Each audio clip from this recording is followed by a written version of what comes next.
ప్రియతమా నన్ను పలకరించు ప్రణయమా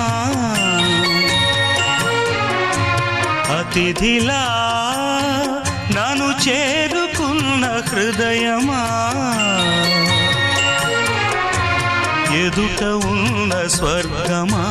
చెదిరిపోని స్వప్నమా